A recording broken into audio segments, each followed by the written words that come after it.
Good morning class. आप सभी का स्वागत है ज्योग्राफी की इस क्लास में। क्या मेरी वॉइस क्लियर है आप सभी को? मेरी वॉइस आ रही है अनीता?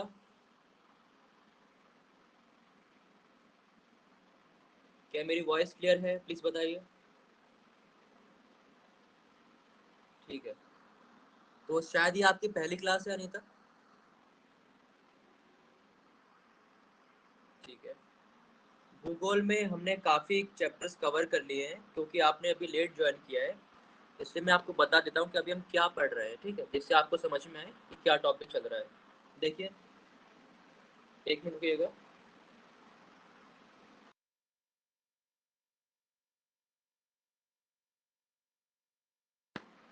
भूगोल के अंदर हमारा टॉपिक चल रहा है भू संचलन बल। टॉपिक का नाम क्या है? भू संचलन बल। इसमें हम क्या पढ़ते हैं?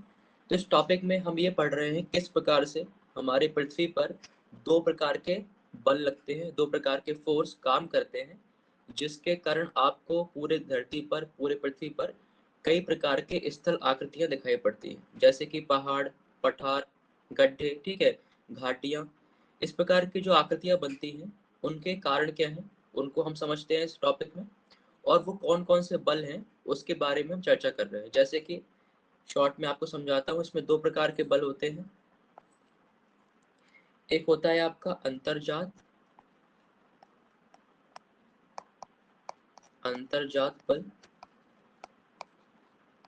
और दूसरा है आपका बहिर्जात। अब इन दोनों में क्या अंतर है वो समझते हैं।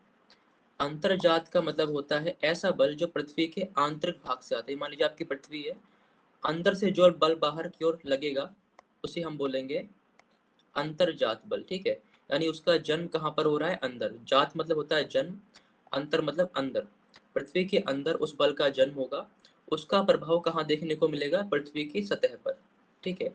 एग्जाम्पल के लिए, हमारी पृथ्वी के अंदर हम सभी जानते हैं मैग्मा मिलता है, ठीक है। गर्म पदार्थ होता है, उसे मैग्मा बोलते हैं। फिर से बताएं, ठीक है, सुनिए। ये टॉपिक है आपका भू संचलन बल। इसमें हमें ये समझना है किस प्रकार से हमारी पृथ्वी पर जो भी चीजें आप देखते हैं, मान लीजिए आप कहीं सतह है पृथ्वी पर, यहाँ पर आपको पर्वत मिलेंगे, पठार मिलेगा इतना ऊंचा, ठीक है, घाटियां मिलेंगी जो गहराई में होती हैं। तो इन सभी चीजों का निर्माण कैसे होता है, कौन कौन से बल रिस्पॉन्सिबल हैं या कारक हैं जिनके द्वारा ऐसी स्थलाकृति बनती है। तो इसमें दो प्रकार के बल होते हैं जो पूरी पृथ्वी पर काम करते हैं, पूरे अर्थ पर जो काम करते हैं। एक है अंतर्जात बल और दूसरा है बहिर्जात। अंतर्जात का मतलब हो गया ऐसा बल जिसका जन्म अंदर हो। अब इसका क्या मतलब है, एग्जाम्पल से आप समझेंगे। एक चीज होती है मैग्मा। मैग्मा जो है ये पृथ्वी के केंद्र में यानी अंदर पाया जाता है, पृथ्वी के अंदर, ठीक है। मैग्मा जब पृथ्वी के बाहर निकल आता है तो इसे हम लावा बोलते हैं, और जब ये ठंडा होकर जम जाएगा तो एक चट्टान बना देगा। इस प्रकार से जमता रहेगा लगातार, तो एक क्या पर्वत के समान आकृति बन जाएगी। तो हमने यहाँ पर क्या देखा कि जो बल था वो तो पृथ्वी के अंदर था, लेकिन उसका प्रभाव पृथ्वी के बाहर देखने को मिलता है। जैसे कि मैग्मा जब बाहर आता है तो वो ठंडा होकर, मैग्मा क्या है? पृथ्वी के अंदर एक गर्म पदार्थ होता है, गर्म पदार्थ, ठीक है। ये बाहर आके ठंडा हो जाता है और यहाँ पर पर्वत या पठार का निर्माण करता है पृथ्वी की सतह पर। अब आते हैं बहिर्जात की बात करते हैं। बहिर्जात बल का मतलब है ऐसे बल जो बाहर से काम करेंगे पृथ्वी पर। मान लीजिए इस प्रकार से आपकी पृथ्वी की सतह है जिस पे आप रहते हो, ये आपका पर्वत हो गया, कई सारे पर्वत है, ठीक है। अब बहिर्जात बल का मतलब ये है कि बाहर हमारे वायुमंडल में जो भी बल काम करेंगे, जैसे कि हवा चलेगी, हवा काम करेगी इस पर, पर्वतों पर। बारिश होगी, ठीक है, बारिश के कारण भी क्या होगा, ये सड़ेंगे, इनका अपरदन हो जाएगा। तो ये जो मिट्टी गुड होती है पर्वत के मॉर्निंग ऊपर, गुड मॉर्निंग। तो ये जो सर। पर्वत, हाँ, जैसे क्वेश्चन आया था, आप क्वेश्चन डाले थे उसमें से सर कई क्वेश्चन तो पूरा तीनों सही रहते हुए भी हम लोग डी डाले, उसमें बहुत गलत हो गया हम लोग का। नहीं नहीं, गलत होगा तभी गलत हुआ है। आप मुझे बता दो सर तो एक बार एग्जाम्पल। एमसीक्यू करवा दीजिएगा ना लास्ट में। अच्छा चलो, मैं टेस्ट वाला अभी बाद में करा दूंगा, अभी क्लास कर लें उसके बाद, ठीक है। Okay sir. ठीक, ठीक है। चलिए यहाँ ध्यान दीजिए। बहिर्जात बल ऐसे बल हैं जो पृथ्वी की सतह पर पहले से बाहर मौजूद है, जैसे कि हवा, पानी, ठीक है, जल हो गया आपका। और सूर्य का ताप, सूर्य से गर्मी होगी तो क्या होगा, ये पहाड़, जो पहाड़ आपको दिख रहा है, इस पर क्या होगा, अपरदन होगा, इसका अपक्षय होगा, यानी इसको नष्ट किया जाएगा हवाओं के द्वारा, पानी के जल से इसको बहाया जाएगा। तो ऊपर का भाग इसका इस प्रकार से समाप्त हो जाएगा। फिर आगे चलकर ये इतना बड़ा रह जाएगा बस। तो इस प्रकार से क्या हुआ, पहले इतना ऊंचा पहाड़ था, अब ये इतना नीचा हो गया, इसका अपरदन हुआ या अपक्षय हुआ। अपक्षय अपरदन क्या होता है अभी हम समझेंगे डिटेल में, ठीक है। अपक्षय का मतलब होता है टूटना, किसी भी चीज का टूटना। अपरदन मतलब उसका कटाव करके कहीं और ले जाना। मान लीजिए कोई बड़ी सी चट्टान है, अब इस पे क्या हुआ, बारिश हुई, बारिश के कारण क्या हुआ, इसका ऊपर का हिस्सा कट के अलग हो गया, अब ये नीचे गिर गया। ये तो हुआ अपक्षय, टूटना। चट्टान टूटी तो अपक्षय कहलाएगा। अब क्या होगा, जब बारिश यही नदी में, मान लीजिए नदी में गिरा है, चट्टान टूट के नदी में गिर गई है, नदी का पानी क्या करेगा, इस चट्टान को अपने साथ आगे बहा के ले जाएगा और यहाँ जमा कर देगा।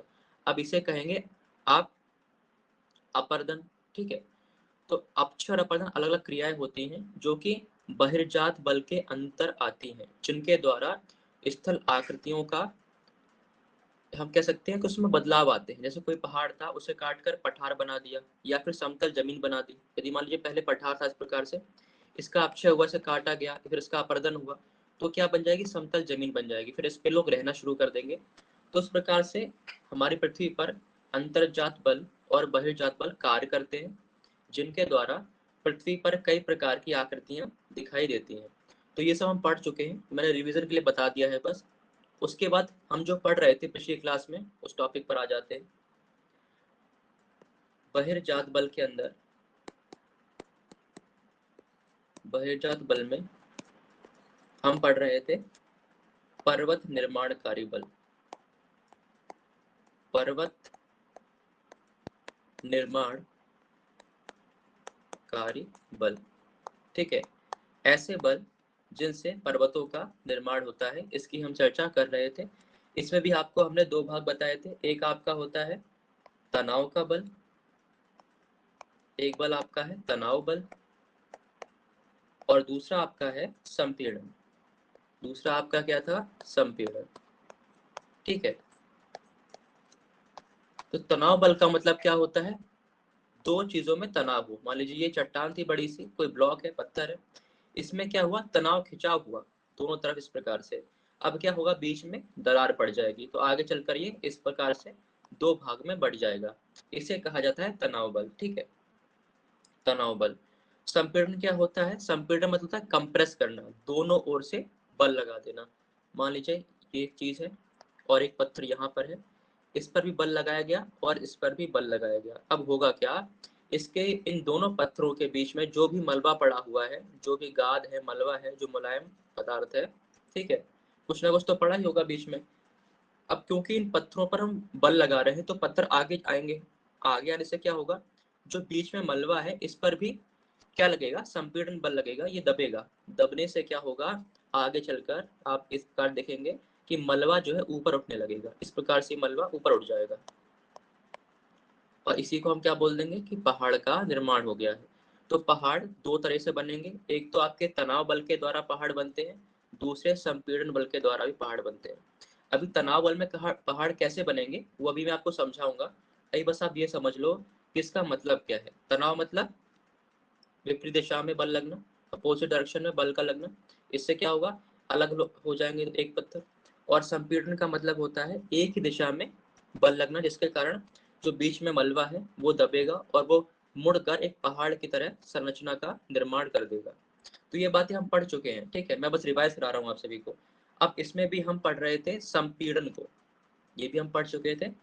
संपीड़न में हमारा चल रहा था वलन। संपीड़न के दो भाग थे, एक आपका है वलन और दूसरा है आपका समवलन। ये भी आपको मैं समझा चुका हूँ सभी लोगों को जो पुराने स्टूडेंट हैं, ठीक है, महादेवी, मंजीत। देखिए वलन का मतलब क्या होता है, मुड़ना, किसी भी चीज का मुड़ना वलन कहलाएगा। लेकिन ये छोटे लघु स्तर पर होता है, जैसे मान लेते हैं इस प्रकार से कुछ चीज मुड़ी, ये छोटा स्तर है। समरण में क्या होता है, मुड़े, यहाँ भी चीजें मुड़ेंगी आपस में, क्योंकि है तो ये किसका भाग, संपीड़न का ही, दोनों ओर से बल तो उसमें लगना ही लगना है। ठीक है, क्योंकि हमने समझा अभी कि संपीड़न का मतलब ही क्या होता है, कंप्रेस करना, दबाना। तो चाहे बलन हो चाहे समलन हो, फोर्स एक ही प्रकार का होगा, बल एक ही होगा, दोनों ओर से दबाव पड़ेगा और मोड़दार पर्वत बनेंगे। लेकिन समलन में क्या होता है, इस प्रकार से ज्यादा मोड़ आता है, इस प्रकार से। तो यहाँ पर जो पर्वत बनेंगे उनकी ऊंचाई ज्यादा होगी, क्योंकि इनमें मोड़ ज्यादा है, ये देखिए ऊंचे बनेंगे इस प्रकार से, इस प्रकार से। लेकिन यहाँ पर ये थोड़ा फैलाव ज्यादा होगा, ऐसे फैलाव ज्यादा होगा, तो यहाँ पर पर्वत नहीं बनेंगे, इन्हें हम बोलेंगे पठार। ठीक है, जो थोड़ी भूमि ऊपर तो होगी, ऊंची तो होगी, लेकिन समतल होगी, तो उसे पठार बोलेंगे। और इसका जो गड्ढा बनेगा इसे हम बोलते हैं यहाँ पर बेसिन, बेसिन। ठीक है, विभूति ये लिखवा चुका हूँ कि नहीं, बताना जरा, इसको लिखवाया नहीं लिखवाया कॉपी में आप सभी की, बताइए, यदि नहीं लिखा है तो लिख लेते हैं। मोनिका, विभूति, मंजीत, बताइए, इसको लिखा हुआ है सम्मेलन के बारे में? जी सर, लिखवाया हुआ है। संलग्न अपनति अभिनति हुआ है। मंजीत कह रही है लिखवाया हुआ है। नहीं सर, उसके बाद में है अपनीति अभिनीति, तो सर इसके बाद में आएगा अपनीति और अभिनीति तो। हाँ तो सही कह रही है, फिर लिखवा दिया, मतलब पहले मैंने सम्मेलन को हाँ लिखवाया। जी सर, इसके प्रकार ठीक है, लिखवाए, अपनीति और अभिनीति इसके प्रकार है सर वो। हाँ हाँ समझ गया। तो फिर आज हमें शुरू करना है बलन से, म्यूट कर लीजिए, म्यूट कर लीजिए प्लीज। बलन म्यूट रखिए प्लीज, ठीक है। चलो अब आज की क्लास स्टार्ट करते हैं बलन से। उसके पीछे का सब मैंने आपको रिवाइज करा दिया एक बार, क्योंकि हम सब पढ़ चुके डिटेल में। बलन में हम पढ़ रहे थे इसके प्रकार, ठीक है। अब बलन क्या होता है इसको भी मैं लिखवा चुका हूँ। जब दोनों ओर से क्या होता है, लिख देता हूँ एक बार नए बच्चों के लिए। जब दोनों ओर से बल एक दिशा में लगता है, एक दिशा में कार्य करता है, तो मोड़दार संरचना बनती है।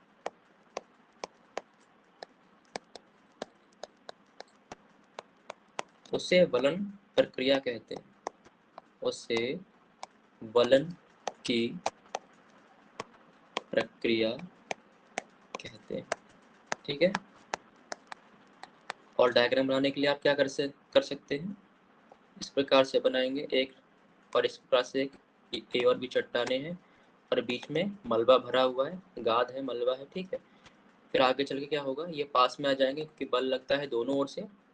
पास में आने से क्या होगा, इनके बीच का मलबा ऊपर उठ जाएगा, और ये बनाएंगे मोड़दार संरचना, इसी को कहा जाएगा बलन, या इंग्लिश में फोल्ड। ठीक है, नोट कर लीजिए, इसके बाद फिर आगे बढ़ते हैं।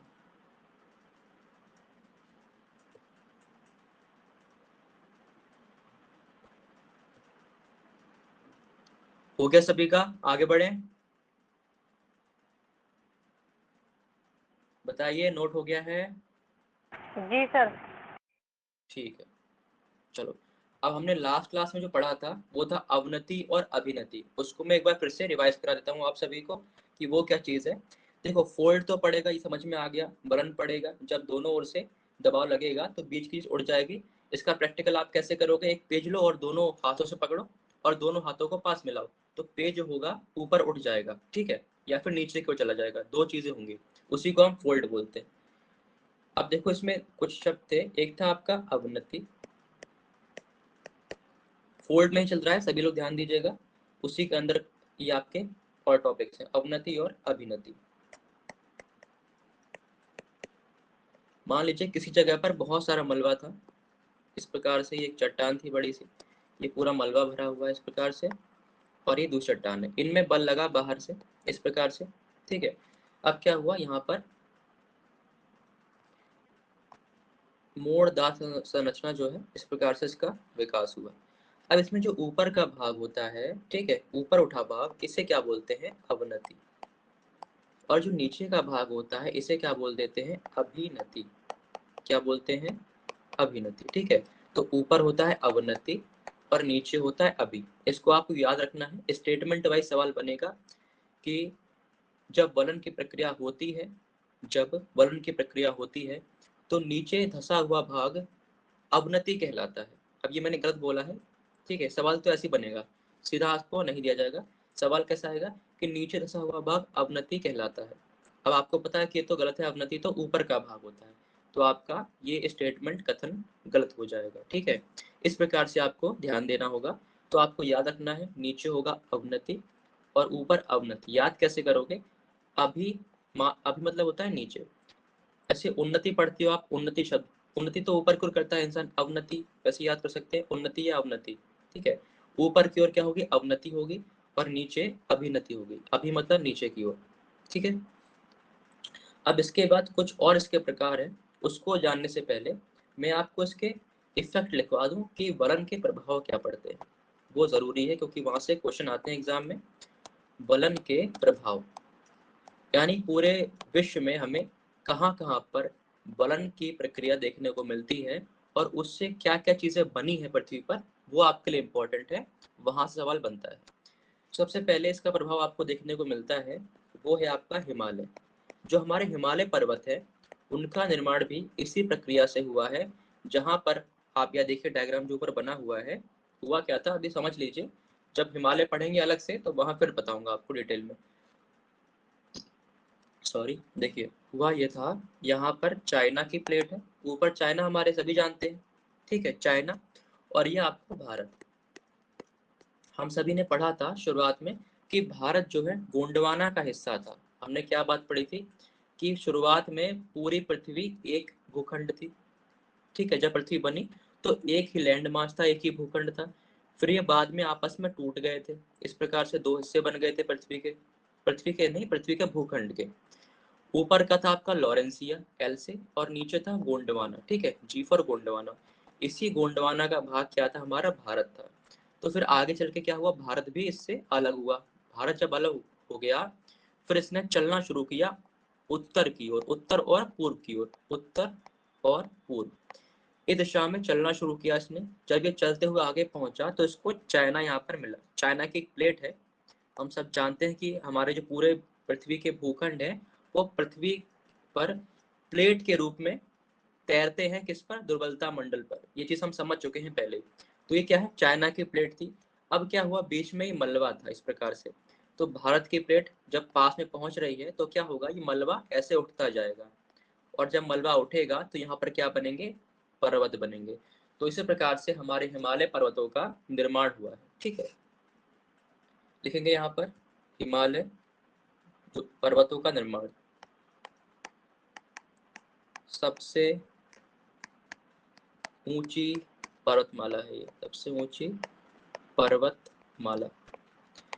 क्या ऊंचाई है हिमालय की? कोई बता सकता है? कोई बता सकता है क्या ऊंचाई कितनी है हिमालय की? बताइए। ये तो पढ़ते आते हैं बचपन से, किसी को पता है हिमालय की ऊंचाई क्या है? बताइए, शर्माइए नहीं। विभूति बताएंगे आप? कौन सी माउंटेन हिमालय एवरेस्ट की की? 4849। 1848। हाँ 1848। हाँ नहीं, लेकिन अरे माउंट एवरेस्ट की पूछ रहा हूँ, क्या बता रहे हो आप? 8849। हाँ, 8748 से कुछ है। अभी के लिए इतना याद कर लो। 8848 है सर। हाँ, म्यूट कर लो जल्दी से। अब देखो, अभी के लिए इतना याद कर लो। वैसे रियल में जो है बढ़ चुका है, लेकिन किताबों में यही मिलेगा। लूसेंट हो या फिर और भी जो किताबें होती हैं उनमें डाटा पुराना दिया हुआ है, लेकिन अभी क्या है, नई रिसर्च के अकॉर्डिंग ये चीज़ बढ़ती जा रही है, क्योंकि जो हिमालय हैं वो निरंतर बनते जा रहे हैं। ऐसा क्यों होता है? क्योंकि भारत की जो प्लेट है, ठीक है, जो भारत का भूखंड है पूरा, वो आगे की ओर अभी भी खिसकता है, जिस कारण से भूकंप आते हैं। ठीक है, तो ये आगे की ओर अभी भी खिसकता है, तो जो भी मलबा है अभी भी वो ऊपर उठ रहा है, यानी इसकी ऊंचाई जो है लगातार बढ़ती जा रही है। तो लगभग 8,850 हो गया है, लेकिन आप अभी याद यही करेंगे, यही डाटा किताबों में दिया रहता है। ये हो गया पहला इसका प्रभाव, किसका? मोड़दार पर्वत का या वलन का, कि वलन जब बना तो हमने इसको कहाँ पर देखा? पृथ्वी पर हिमालय के रूप में देखा। दूसरा इसका एग्जाम्पल जो है वो है रॉकी पर्वत। रॉकी पर्वत ये कहाँ पर है? लिखेंगे उत्तर अमेरिका, उत्तर अमेरिका, नॉर्थ अमेरिका में, ठीक है, रॉकी पर्वत। फिर तीसरा एग्जाम्पल, उदाहरण इसमें लिखना है आपको। ये आपको नहीं लिखने को आएगा मेंस में, तो आपको ये उदाहरण भी देने होंगे साथ में, ठीक है, पूरी प्रक्रिया को समझाते हुए उदाहरण भी लिखना होगा। तीसरा एंडीज। एंडीज कहाँ पड़ते हैं आपके? ये भी पर्वत है, एंडीज पर्वत। ये सभी कैसे बने हैं? बलन के माध्यम से। इन सभी का घुमावदार जो इसका बनावट है उसका कारण क्या है? बलन या फोल्ड। एंडीज पर्वत ये कहाँ पर है? ये आपके हैं दक्षिण अमेरिका में, दक्षिण अमेरिका, ठीक है। चौथा उदाहरण यहाँ पर आप लिखेंगे। एक एक्स्ट्रा फैक्ट मैं आपको पहले बता दूं एंडीज के बारे में, फिर आगे बढ़ते हैं। एंडीज जो आपके पर्वत होते हैं ये विश्व की सबसे लंबी पर्वतमाला है, ठीक है। सबसे ऊंचे कहाँ पर है? हिमालय में है, माउंट एवरेस्ट। लेकिन बात की जाए सबसे लंबी पर्वतमाला, लंबाई की बात की जा रही है, तो आपके कौन है? वो आपके एंडीज पर्वत है। लगभग 7,000 किलोमीटर की लंबाई है इनके पहाड़ों की, यानी ऐसे शुरू होते हैं ऊपर से लेकर नीचे तक। लगभग इनकी जो लंबाई कितनी है? 7,000 किलोमीटर, ठीक है। तो आप यहाँ पर लिखेंगे, क्या लिखेंगे? विश्व की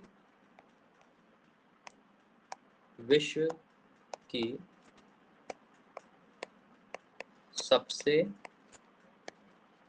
लंबी पर्वतमाला। ये एक्स्ट्रा फैक्ट आपको याद रखने हैं प्री के लिए। चौथा उदाहरण यहाँ पर क्या देखने को मिलता है? एटलस।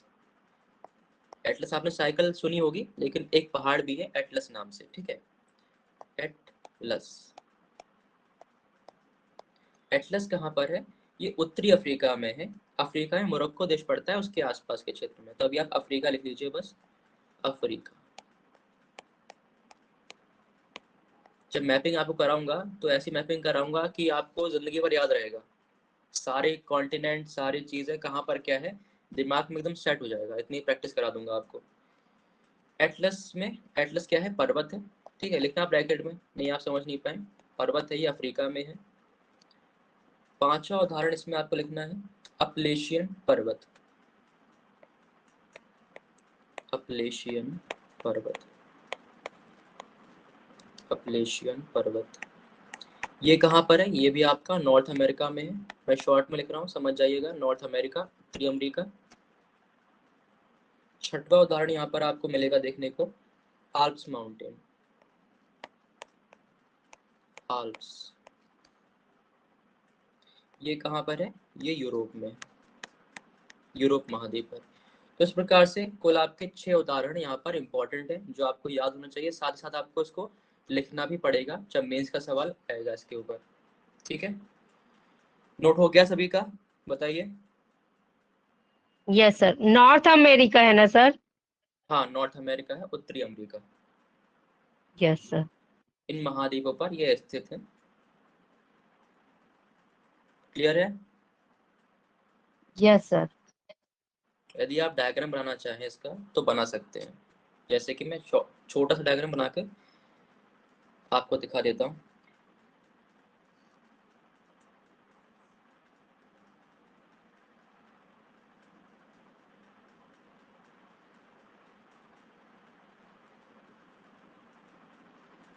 ये आपका उत्तरी अमेरिका, ठीक है।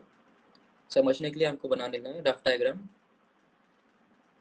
यदि आप बनाना चाहें तो।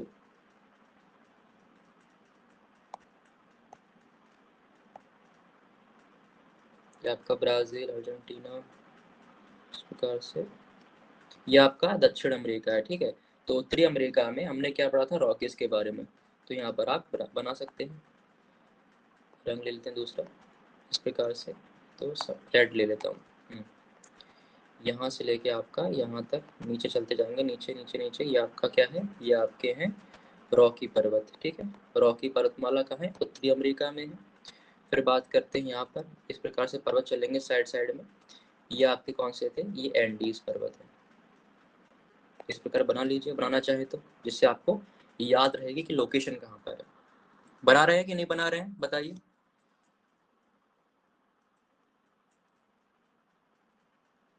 नोट कर रहे हो ना सर आप ये? बना रहे हैं जी। ठीक है, तो बना लीजिए, रफ डायग्राम बना लीजिए, समझ में आएगा लोकेशन कहाँ पर है, किस किनारे पर है। यदि सवाल ये भी आ जाए किस किनारे पर है, तो बताइएगा कि पश्चिमी किनारे पर है। पश्चिम में आपका ये वेस्ट पर है, ठीक है, पश्चिमी किनारे पर आपके हैं। उत्तरी और दक्षिणी अमेरिका में भी पश्चिमी किनारे पर आपके रॉकीज और एंडीज हैं।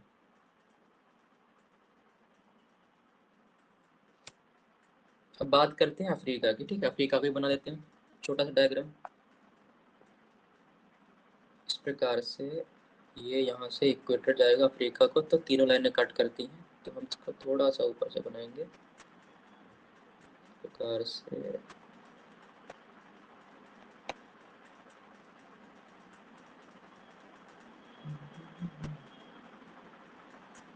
ये आपकी हो गई रेड सी, लाल सागर का एरिया। ये आपका अरेबियन पेनिनसुला, और ये आपका सऊदी अरब का क्षेत्र, इधर पूरा एशिया है। तो ये आपका अफ्रीका हो गया। और अफ्रीका में हमने क्या देखा है, मोरक्को में क्या है, एटलस माउंटेन। यहाँ ऊपर की ओर ऐसे बना लेंगे और यहाँ लिखेंगे एटलस, एटलस, ठीक है। ये आपके एटलस माउंटेन उत्तरी अफ्रीका में पड़ते हैं, बना लीजिए। ये जो बीच में जगह दिख रही है इसे बोलते हैं लाल सागर, ठीक है। ये सब अभी मत लिखिएगा, मैं बस समझा रहा हूँ, भाई बस आप ये लिखिए कहाँ पर कौन सा पर्वत है। ये सब कैसे पर्वत हैं, फोल्ड माउंटेन्स है, ठीक है, वर्ण पर्वत है। तो आपसे किस प्रकार सवाल बनेगा, एक बार मैं आपको समझा दूं। प्री में सवाल कैसे आएगा, प्री में आएगा निम्नलिखित में से कौन सा एक पर्वत वलन पर्वत है या वलित पर्वत है। क्या लिखा होगा, कौन सा वलित पर्वत है। तो आप समझ जाइएगा कि फोल्ड की बात कर रहा है, जिसमें मोड़ आता होगा। तो उनमें से आपको जो एग्जाम्पल होंगे इन्हीं में से एक देखने को मिलेगा, चाहे रॉकी दे देगा, चाहे एंडीज, एटलस, हिमालय, आल्प्स। इस प्रकार के आपको इनमें से कोई एक आंसर उसमें सही होगा, बाकी तीन गलत होंगे। तो आपको याद रखना है ये सभी कैसे माउंटेन हैं, ये मोड़दार पर्वत है या फिर बलित पर्वत है।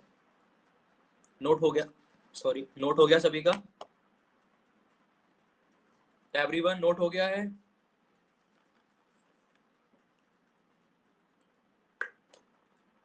जी सर। ठीक है, तो यूरोप में बना लो हल्का सा, इसी अफ्रीका के ऊपर यूरोप भी है। अफ्रीका के ऊपर क्या है, यूरोप, तो इसको बना लेंगे।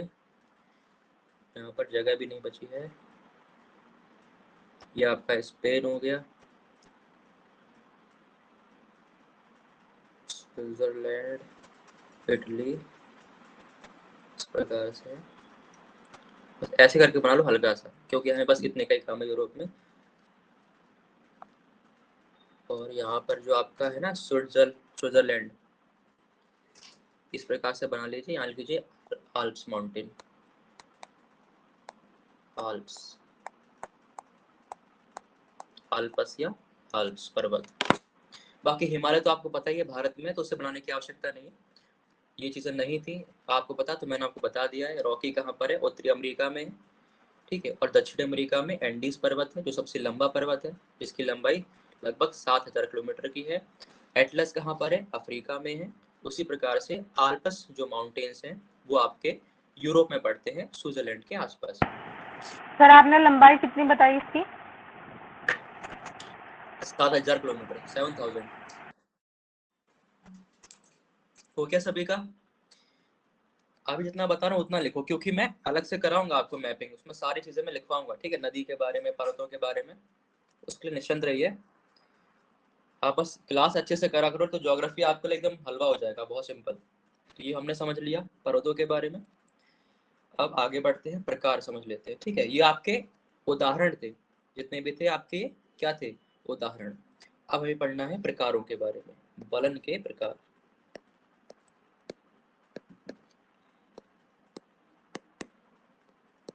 कल आपने टेस्ट दिया तो आपको मालूम चल गया होगा कि किस प्रकार के सवाल बनते हैं, ठीक है। मैंने थोड़े अच्छे प्रकार के सवाल बनाए थे, तो आपने नेगेटिव ज़्यादा कर दिए। कई लोगों ने, मैं देखा है कि जितने आपने सही करे उससे ज़्यादा आपने नेगेटिव कर दिए। तो सवाल करने का तरीका समझो आप सभी। आपको सारे सवाल नहीं करने होते हैं कभी भी, चाहे आप प्री में बैठोगे एग्जाम देने, किसी भी एग्जाम में सारे सवाल मत करो, जो आता है उसको पिक करो ना, क्योंकि नेगेटिव मार्किंग है। अब जैसे विभूति ने सही तो करे थे 13 सवाल, लेकिन गलत करे हैं 15 सवाल, उसमें दिखा रहा है। तो ऐसे तो आपका नेगेटिव में चला जाएगा स्कोर ना, स्कोर कम हो जाएगा।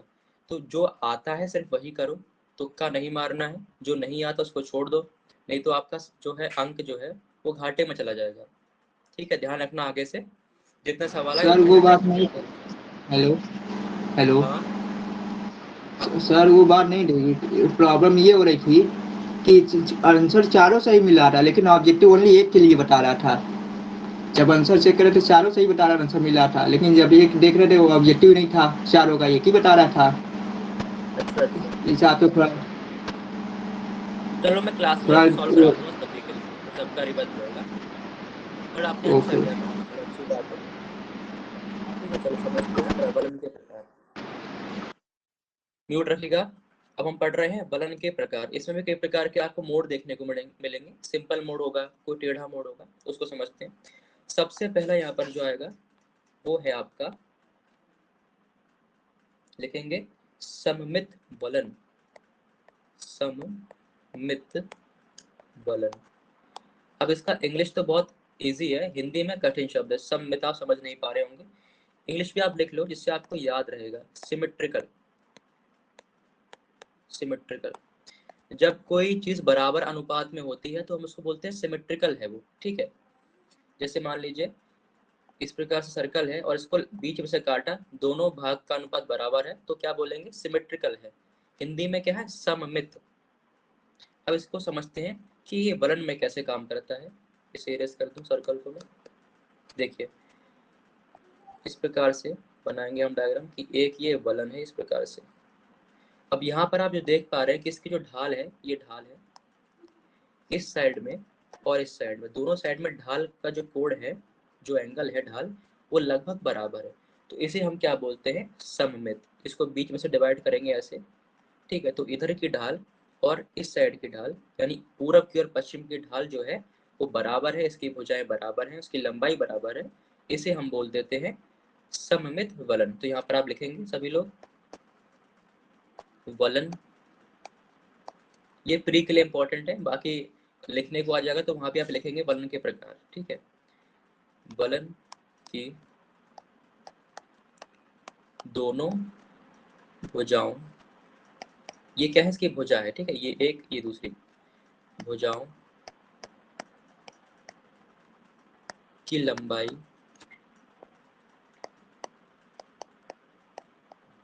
और ऊपरी ढाल, जो ढाल आप देख रहे हैं वो भी कैसी है? बराबर है। लंबाई भी बराबर है भुजाओं की और ऊपरी ढाल एक समान होती है, एक समान होती है।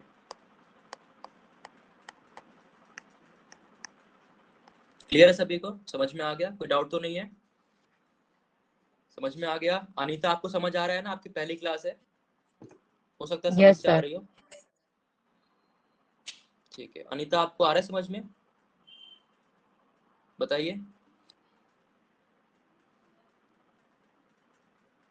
वेरी गुड, बहुत अच्छी बात है, आपको आ रहा है तो ठीक है। पिछली क्लास भी आप कर लेना, रिकॉर्डिंग्स में पड़ी हुई है तो आपको और बेहतर समझ में आएगा।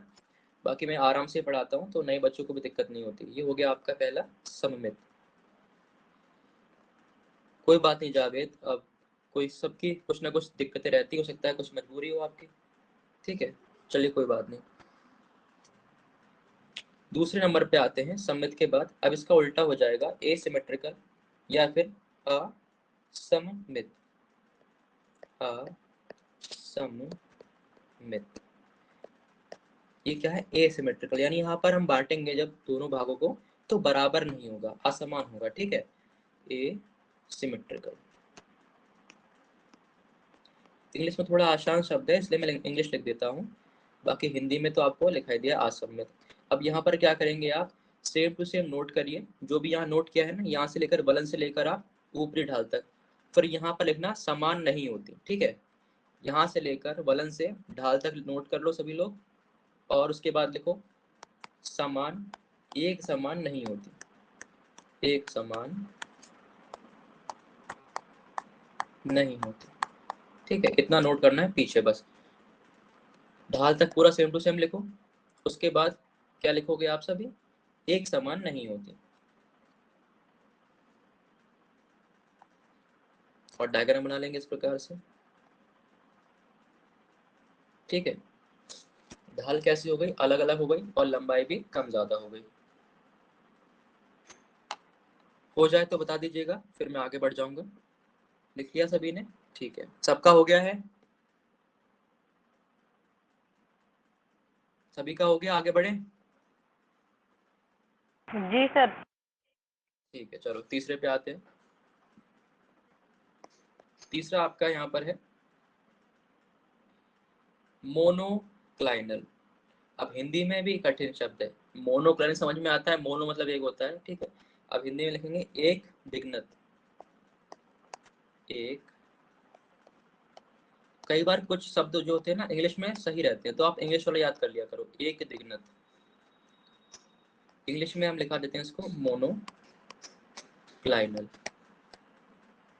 मोनो का मतलब होता है एक, ठीक है, मोनो मतलब एक होता है। अब यहाँ पर क्या होगा, एक जो भुजा होगी इस वलन की, जो मोड़ पड़ रहा है उसकी एक भुजा जो होगी ना, वो क्षैतिज तल के लंबवत होगी। अब उसको समझो, क्षैतिज तल क्या है और लंबवत क्या है। देखो ये डायग्राम आपका बनाया मैंने, और ये आपका वलन पड़ा इस प्रकार से, ये कोई चट्टान थी, कोई मलबा था, ऐसे मुड़ गया, ठीक है। अब ये जो तल है, ये नीचे जो मैं बना रहा हूँ, ये क्या है, ये क्षैतिज तल है। ये क्या है, क्षैतिज तल, ये इसका तल है।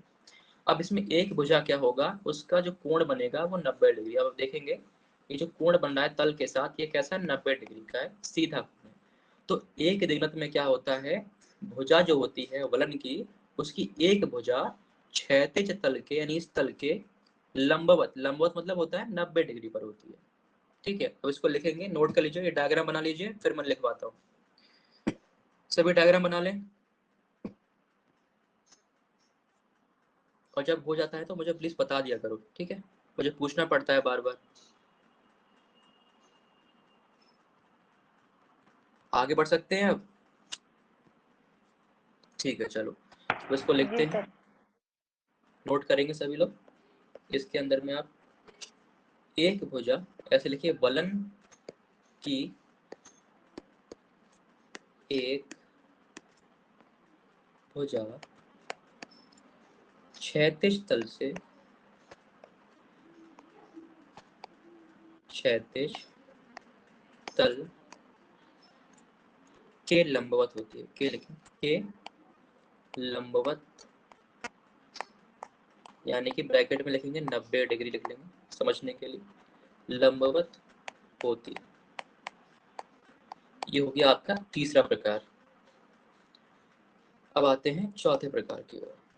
चौथा है आपका समनत, आइसोक्लिनल, समनत, इंग्लिश में आइसोक्लिनल।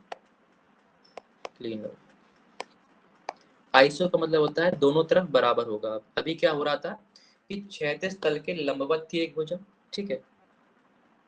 अब क्या होगा, दोनों भुजाएं जो होंगी एक दूसरे के समांतर होंगी। समांतर का मतलब होता है पैरेलल, इस प्रकार से, यानी आपस में ये कभी नहीं मिलेंगी, ऐसी लाइन होती है, इसको बोलते हैं समांतर या पैरेलल। तो दोनों भुजाएं, जो वलन हुआ, मोड़ आया, उसकी दोनों भुजा कैसी होंगी, एक दूसरे के समांतर होंगी, लेकिन क्षैतिज नहीं होंगी। अब वो कैसे होगा उसको समझते हैं डायग्राम से, देखिए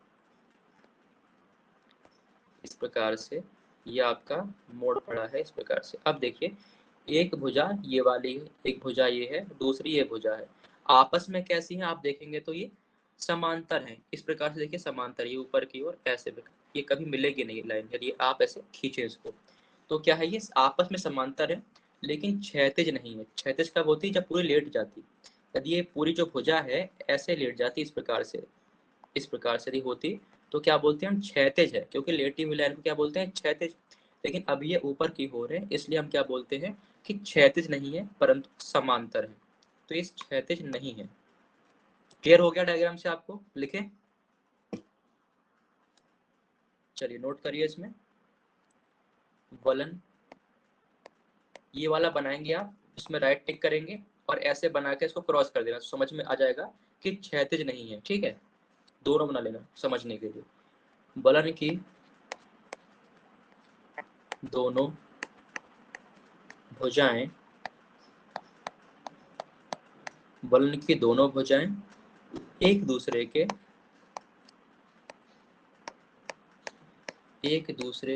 के समांतर समानांतर यानी कि पैरेलल होती हैं, लेकिन क्षैतिज नहीं होती, लेकिन क्षैतिज नहीं होती। सबको क्लियर हो गया? किसी को कोई डाउट बताइए प्लीज, यदि कोई डाउट हो तो। सबको क्लियर है ना? ठीक है, सभी को क्लियर है? Okay, very good.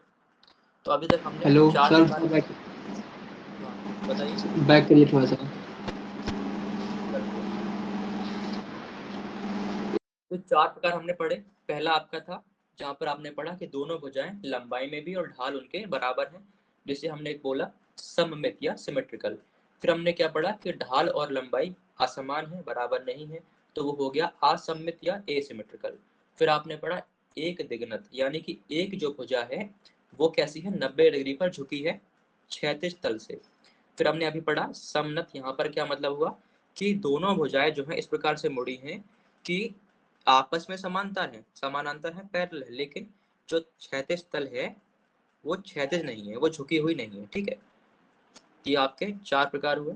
आगे पढ़ते हैं, प्रकार नंबर 5 लिखेंगे परिवलित। परिवलित, अब सवाल कैसे बनेगा वो समझ लो प्री में। जो भी मैं आपको लिखवा रहा हूँ ये स्टेटमेंट वाइज आएगा। ठीक है, लिखिएगा निम्नलिखित कथनों पर विचार करें और सही उत्तर का चयन करें। अब इनमें से कोई भी दो प्रकार उठा के उनके स्टेटमेंट बना देगा, और हो सकता है कि गलत लिख दे, जैसे हमने लिखा है यहाँ पर लंबवत, तो यहाँ पर लिख दे क्षैतिज, कुछ भी चेंज करके वो सवाल बना सकता है। लेकिन आपको सही चीज़ें याद रखनी है जिससे आप सही आंसर को टिक कर पाए। तो स्टेटमेंट वाइज सवाल यहाँ से बन सकते हैं, साथ ही मैचिंग के सवाल बन सकते हैं। मैचिंग कैसे बनेगा, एक साइड में डायग्राम दे दिया जाए आपको और एक साइड में इनके प्रकारों का नाम दे दिया जाए, तो आपको देख के समझना पड़ेगा कि हाँ ये क्या चीज़ है, इसमें कौन सा वलन है, कौन सा प्रकार है। चलिए नंबर 5 पे आते हैं, परिवलित। एक्चुअली पहले यूपीएससी में बहुत पहले डायग्राम वाले सवाल बहुत आया करते थे कि डायग्राम आपको बना के दे दिया, अब आपको पहचानना है कहाँ पर कौन सी जगह है, लोकेशन पूछ लेते थे कि कौन सा देश कहाँ पर है, तो इसलिए आपको डायग्राम्स याद होने चाहिए ज्योग्राफी में, क्योंकि आप ज्योग्राफी पढ़ रहे हैं, तो बिना डायग्राम के ज्योग्राफी का कोई मतलब ही नहीं है। अब बात करते हैं परिवलित, इसको बोलते हैं इंग्लिश में रिकम्बेंट। रिकम्बेंट, अब बेंट का क्या मतलब होता है, यदि आप थोड़ा बहुत जानते हैं तो बेंट मतलब होता है मुड़ना। कोई चीज मुड़ जाएगी तो बेंट कहलाती है ना, कि बेंट हो गई, मुड़ गई। अब उसी से ये इसका आप मतलब समझ सकते हैं। इसमें क्या होगा, ऐसा वलन जिसमें दोनों भुजाएं समांतर भी होंगी और क्षैतिज भी होंगी, यानी कि अब क्या होगा, अब ये इस प्रकार से आपको दिखाई पड़ेगा वलन। ये देखिए आपस में समांतर भी हैं दोनों, ये भुजा और ये भुजा समांतर है, और साथ साथ कैसी है, लेटी हुई लाइन से लेट गई है, क्षैतिज। एक्चुअली हो क्या रहा है आप समझिए, लाइन से मैं आपको जो पढ़ा रहा हूँ देखिए शुरू से। यहाँ पर जो बल था, क्योंकि बल तो लग ही रहा है तभी तो ये फोल्ड हो रहा है, ठीक है, वलन हो रहा है क्योंकि बल लग रहा है। अब यहाँ पर जो बल था बराबर लगा था, इसलिए यहाँ पर समान रूप के ढाल बने और लंबाई समान थी। फिर क्या हुआ, अब यहाँ पर बल ज्यादा लग गया, यहाँ पर बल कम लगा, जिस कारण से क्या हुआ, इस प्रकार का हमको आकार देखने को मिला, या फिर कहे कि यहाँ पे ज्यादा बल लग गया और यहाँ पर कम लग गया। ठीक है, इस प्रकार से। फिर यहाँ पर देखा तो यहाँ पर क्या हुआ, और बल लगा दिया गया यहाँ पर ज्यादा, तो एक भुजा पूरी 90 डिग्री बन गई, सीधी हो गई। ये सब बलों का क्या हो रहा है, उन पे कार्य किया जा रहा है, वलन पे ज्यादा बल लगाने से ये सारी आकृति आपको सारे प्रकार देखने को मिल रहे हैं। यहाँ पर भी किसी ज्यादा बल लग गया होगा दोनों साइड से, तो ये और मुड़ गई, फिर आपस में समांतर हो गई। इस प्रकार क्या हो रहा है, दोनों तरफ से कौन सा बल लग रहा है, यहाँ पर संपीड़न बल। ठीक है, आपस में चीजें दब रही हैं, जिस कारण से ये आकृतियां, ये प्रकार आपको देखने को मिल रहे हैं। अब क्या हुआ, इतना बल लगा दिया कि वो चट्टान पूरी लेट गई। अब लेटी तो क्या हुआ, इसकी एक भुजा और दूसरी भुजा आपस में समांतर हमें दिखाई पड़ी, साथ ही साथ ये कैसी है, क्षैतिज है, क्षैतिज बन गई है। इस प्रकार से लेटी हुई लाइन्स बन गई है। इसमें लिखेंगे हम सभी परिवलित में, ऐसा वलन, ऐसा वलन जिसमें वलन की दोनों भुजाएं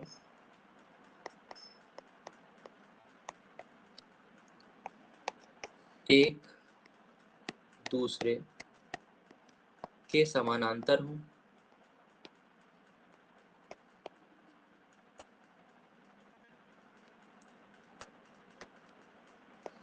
समानांतर हों यानी आपस में कैसी हो, पैरेलल हो। ठीक है, समानांतर मतलब होता है पैरेलल, आपस में कभी वो मिले ना। एवं क्षैतिज होती, ठीक है, दोनों भुजाएं एक दूसरे के समांतर हो एवं क्षैतिज भी हो। तो ये आपका हो गया परिवलित। नोट कर लीजिए, 5 प्रकार आपके हो गए हैं, एक और बचा है।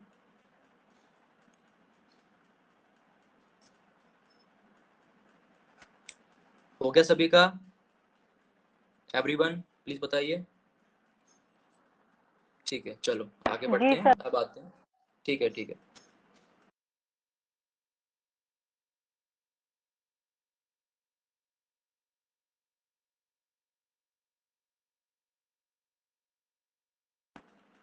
नंबर 6, 5 हो गए थे ना अपने।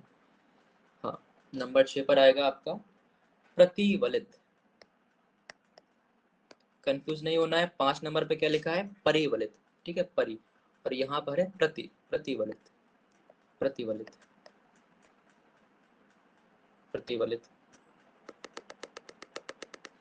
पेन ढंग से काम नहीं कर रहा है आज। प्रतिवलित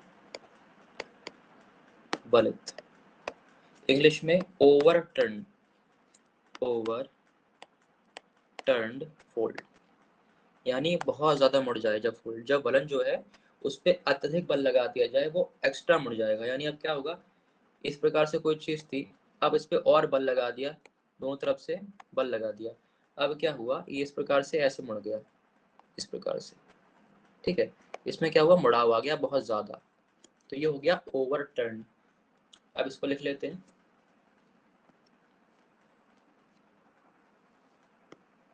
जब परिवलित, यानी इससे पहले वाला जो था आपका, वलन में अत्यधिक संपीड़न, संपीड़न बल के कारण वलन की एक भुजा, एक भुजा टूटने के बाद, टूटने के बाद दूर विस्थापित, अभी आप नोट करिए, मैं समझाऊंगा जो भी लिखा गया है सबको मैं एक्सप्लेन करूंगा अभी। विस्थापित भुजा को ग्रीवा खंड कहते हैं, ग्रीवा खंड। ये सवाल आया हुआ है ग्रीवा खंड के बारे में, नेप्पे, इसको इंग्लिश में बोलते हैं नेप्पे, ग्रीवा खंड या नेप्पे किसे कहते हैं। ठीक है, ये क्या, ग्रीवा खंड या नेप्पे कहते हैं।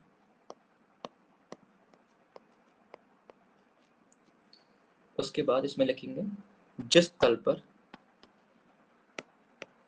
जिस तल पर वलन की भुजा, वलन की भुजा का विस्थापन होता है, भुजा का विस्थापन होता है, उसे, मैं आगे पेज चेंज कर रहा हूँ, उसे व्युत्क्रम व्युत्क्रम भ्रंश तल कहते हैं। इंग्लिश में क्या बोलते हैं इसको? रिवर्स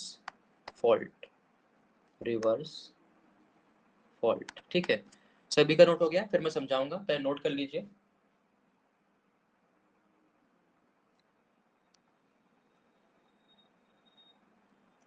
हो गया सभी का? मोहन का हो गया, ठीक है। जावेद, महादेवी, ठीक है।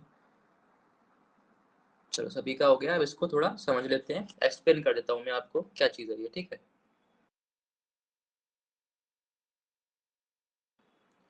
इसको डायग्राम के माध्यम से समझाता हूँ मैं आपको, तब आपको समझ आएगा। पेज चेंज करते हैं, देखिए यहाँ पर अभी क्या था, बात क्या हुई, यहाँ पर क्या लिखा देखिए।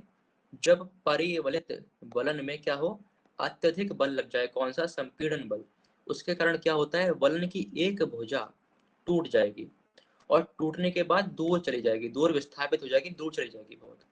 तो जो भुजा टूट के दूर गई है उसी को क्या बोला गया है? ग्रीवाखंड या नेप्पे कहा गया है। अब इसको समझते हैं पहले, उसके बाद आगे बढ़ेंगे। बात हुई परिवलित की। हमने देखा था कि परिवलित में हमें इस प्रकार की संरचना देखने को मिली थी, जहां पर कि क्या हुआ था, दोनों भुजाएं समांतर हैं और क्षैतिज भी हैं। इसके बाद क्या हुआ, अब इस पे और बल लगा दिया गया। बल लगाने से क्या हुआ, बीच में से टूट गया, यहाँ से मान लीजिए टूट गया। इसके बाद क्या हुआ, उसके बाद इस प्रकार का ये बन गया, इस प्रकार से आधा रह गया, ठीक है, इतना ही बचा, टूट गया क्योंकि। तो इस टूटे हुए भाग को हम बोल देंगे नेप्पे या ग्रीवाखंड। ये हो गया आपका नेप्पे, ये ग्रीवाखंड। अब बात हुई कि जो यहाँ देखिए लिखा है, जिस तल पर वलन की भुजा का विस्थापन हुआ है। अब इसको समझते हैं, यहाँ से टूटा है तो ये क्या है, इसका तल है। नीचे का जो है, पूरी नीचे की लाइन जो है, ये इसका तल है, ये तल था पूरा। इसी के ऊपर इसका क्या हुआ, विस्थापन हुआ, यानी ये नीचे तल था, यहाँ से टूट गया ऊपर का हिस्सा, ये आगे बढ़ गया। तो जिस तल पर ये टूटा और आगे बढ़ा उसी को क्या बोला गया है, व्युत्क्रम भ्रंश तल। तो नीचे का हिस्सा क्या कहलाएगा, ये कहलाएगा नीचे वाला रिवर्स फॉल्ट। क्लियर है? जो टूट के अलग हुआ, दूर चला गया, उसे नेप्पे कह दिया गया। और जो बचा था, जिसके आधार पर ही इसका विस्थापन हुआ या आगे बढ़ा, वो क्या है, वो है रिवर्स फॉल्ट या व्युत्क्रम भ्रंश तल। समझ में आ गया सभी को? किसी को डाउट? Anyone, any doubt?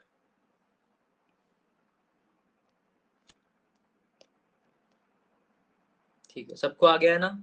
ठीक है, संकोच मत करिएगा, डाउट क्लियर कर लीजिएगा।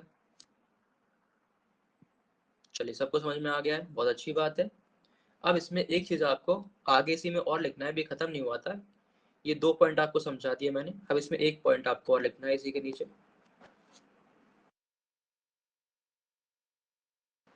लिखना, वहीं जब परिवलित वलन, यही क्या है, परिवलित वलन, ठीक है। परिवलित वलन की नीचे की भुजा, ठीक है, इसकी नीचे की भुजा, इसकी बात हो रही है, क्योंकि टूटे दोनों ही है। ऊपर वाला हिस्सा हमने नेप्पे बोल दिया, लेकिन ये भी तो अलग हुआ है इससे। तो इसकी भुजा टूटने के बाद ऊपर की ओर विस्थापित हो जाती है, ऊपर की ओर विस्थापित यानी हो जाती है, उसका जो है गमन हो जाता है, आगे बढ़ जाती है, विस्थापन हो जाती है,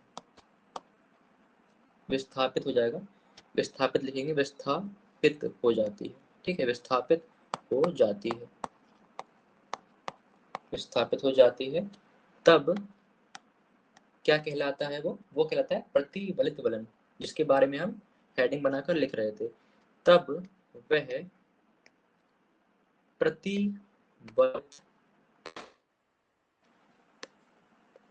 प्रतिबलित वलन कहलाता है। ठीक है, अब यहाँ पे समझिए, ये आपका था कौन सा, परिवलित। ठीक है, जहां पर आपने देखा था दोनों भुजाएं समांतर थी। अब इस पर क्या हुआ, ऊपर का ऐसा टूट के तो चला गया आगे, उसे बोल दिया नेप्पे। उसने दूर का रास्ता नाप लिया तो नाम पड़ गया नेप्पे कि दूर चला गया, दूर का रास्ता नाप लिया। अब नीचे का भाग जो था ये टूट कर क्या हुआ, ये ऊपर की ओर विस्थापित हो गया, ऐसे ऊपर घूम गया, ऐसे घूम गया ऊपर की ओर। ठीक है, क्योंकि मोड़ तो हो ही रहा है इनमें, मुलायम है ये चट्टानें तो इसलिए मुड़ जा रही हैं। तो मुड़ने के कारण क्या हुआ, ये ऊपर की ओर, ध्यान रखेंगे यहाँ पर जो शब्द है ऊपर की ओर, ये याद रखना है, ऊपर की ओर विस्थापित हो जाती है। और इसी हम आकृति को क्या बोलेंगे, प्रतिवलित, जो कि हमने हेडिंग बनाई थी, प्रतिवलित की बात की थी। इस प्रकार से मुड़ के ऊपर की ओर बन जाता है। ठीक है, इस प्रकार से कुछ दिखता है आपको ये। तो इस प्रकार से हमने लगभग सारे इसके जो प्रकार थे वो पढ़ लिए हैं। 6 प्रकार आपको ध्यान देने हैं। ठीक है, और 6 पर सवाल बनकर आपके सामने आ सकता है प्री में। और मेंस में सवाल कैसे आएगा, तो एक सवाल आप मेंस का भी लिख लें, बहुत दिन हो गया मेंस पे लिखा नहीं कुछ आपने। ठीक है, सभी लोग लिखेंगे, मेंस का प्रश्न आप लिखेंगे सभी लोग।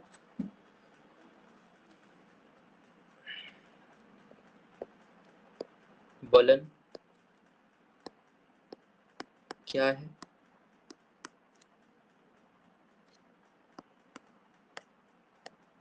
वलन की प्रक्रिया को उदाहरण सहित समझाएं। वलन क्या है, वलन की प्रक्रिया को उदाहरण सहित समझाएं एवं वलन के प्रकारों की व्याख्या करें। की संक्षिप्त व्याख्या, शॉर्ट में लिखना है आपको, ज्यादा बड़ा नहीं, संक्षिप्त व्याख्या करें। वलन क्या है, वलन की प्रक्रिया को उदाहरण से समझाएं और वलन के प्रकारों की संक्षिप्त व्याख्या करें। ठीक है, ये आपका सवाल है, इसको आपको लिखना है लगभग, इसमें आपका हो जाएगा, बड़ा क्वेश्चन है क्योंकि 200 शब्द कर लीजिए। ठीक है, 200 शब्द में आप कर लीजिए, 200 वर्ड्स में आपको लिखकर ये मुझे सेंड कर देना है। समझ में आ गया सवाल सभी को, कोई डाउट तो नहीं है, सबको समझ आ गया है क्या लिखना है, कैसे लिखना है, या बताना पड़ेगा? जी सर। कैसे लिखेंगे कोई बताइए मुझे, चलिए आप में से कोई एक बताइए कैसे लिखेंगे आप, शुरुआत कैसे करेंगे? सर मैं बताऊं? हाँ बताइए। सर पहले वलन की परिभाषा देंगे हेडिंग बना के, हाँ फिर बाद में वलन के प्रक्रिया को उदाहरण सहित हेडिंग बना के उसकी प्रक्रिया लिखेंगे सारी। हाँ सर फिर उसके बाद में वलन के प्रकार की हेडिंग बना के उसके कितने प्रकार के वलन है उनकी साथ साथ डायग्राम और साथ साथ संक्षिप्त में परिभाषा लिखेंगे। ठीक है, वेरी गुड। अच्छा, उदाहरण में क्या लिखोगे, उदाहरण में क्या लिखोगे आप बताइए। मंजीत आपने बताया था ना, जी उदाहरण में सिंबल जो बना हुआ था, सिंबल रहेगा सर, सिंबल उदाहरण के अनुसार। सर देखिए सिंबल बना हुआ है। बताओ मंजीत, उदाहरण में क्या लिखोगे यहाँ पर? सर उदाहरण में उदाहरण में आप भी वो लिखोगे जो आपको लिखवाया गया है, डायग्राम बनाया था पूरे विश्व में ना, उत्तरी अमेरिका, दक्षिण जी अमेरिका, जो पर्वतों के नाम लिखवाए थे। Sir map. ठीक है, मैप देखो अगर जी, बना पाओगे तो बहुत जो ग्राफ बना हुआ बहुत है, अच्छा ग्राफ ही होगा। बना के लिखना है उसमें। यदि मैप जी जी बनाकर आप ठीक वहां है पे, सर। सुनो, हाँ सुनो ध्यान से, मैप बनाकर दिखाओगे यदि आंसर्स में अपने, तो आपको इस मतलब सबसे ज्यादा नंबर मिलने वाले हैं, क्योंकि ज्योग्राफी में मैप बनाना बहुत जरूरी होता है। यदि नहीं बना पाते हैं तो आप फिर लिख के काम चलाइएगा, पर आप, मैं यही कहूंगा कि आज से मैप बनाने का प्रयास करा करो। ठीक है, उससे आपकी आंसर कॉपी अलग ही दिखेगी। तो फिर आज के लिए हम इतना ही रखते हैं, जो पढ़ाया गया उसको रिवाइज करिएगा, यदि कोई डाउट होगा तो कल आकर मुझसे पूछिएगा। ठीक है, आंसर आप लिख सकते हैं, आज का दिन आपके पास पूरा है, कल तक सबमिट कर दीजिएगा। चलिए, तो आज की क्लास को एंड करते हैं। Thank you everyone for joining me, good afternoon everyone.